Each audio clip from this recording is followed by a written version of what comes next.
Assalamualaikum warahmatullahi wabarakatuh. Selamat sore, salam sejahtera buat teman-teman semua. Kewajiban menurut Undang-Undang Nomor 7 Tahun 2017, Bawaslu harus menyatakan status laporan semenjak 2 hari setelah diterimanya laporan menurut Bawaslu 2 hari, sehingga kami pada saat ini harus menyatakan status laporan tersebut, dan Pak Wadi akan membacakan status laporan tersebut dalam bentuk nanti press release. Silakan Pak Wadi.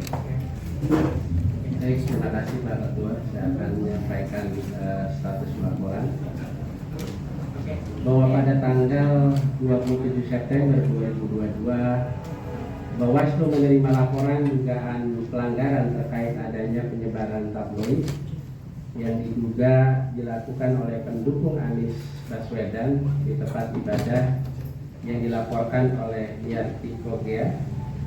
Seluruh isi pemberitaan yang ada di dalam tabloid tersebut diduga mengkampanyekan Anies Baswedan, sehingga menurut pelapor dapat menyebabkan terjadinya politik identitas dan keterbelahan di masyarakat.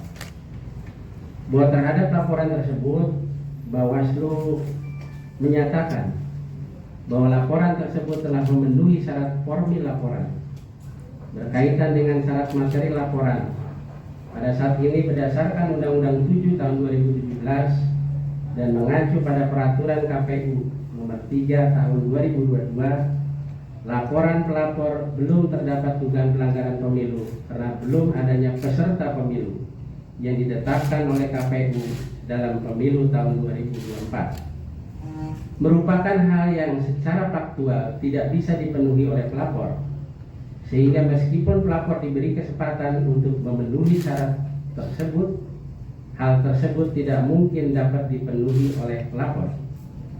Bahwa sekalipun demikian, terhadap laporan atas nama Yartiko Gea, Bawaslu memutuskan untuk menjadikan sebagai informasi awal untuk ditelusuri lebih lanjut.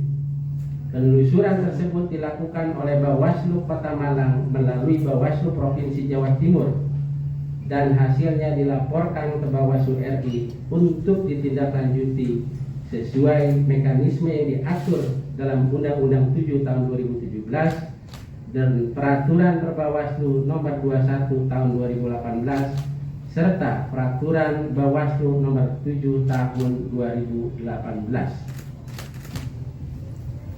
Namun demikian, walaupun pelapor-pelapor tidak memenuhi syarat formil dan syarat material terkait dengan dugaan pelanggaran ini, Bawaslu berkepentingan untuk menghimbau kepada seluruh pihak agar 1.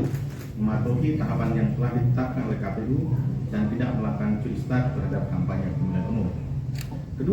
Sekalipun belum ada partai politik, calon anggota legislatif, calon presiden dan wakil presiden maupun calon kepala daerah yang ditetapkan oleh KPU sebagai peserta pemilu tahun 2024, namun partai politik, bakal calon peserta pemilu presiden dan wakil presiden dan pemangku kepentingan pemilu tidak melakukan berbagai kegiatan yang menjurus kepada aktivitas kampanye di luar jadwal yang telah ditentukan oleh penyelenggara pemilu demi menjaga kesetaraan perlakuan dan kondusivitas pelaksanaan pemilihan umum.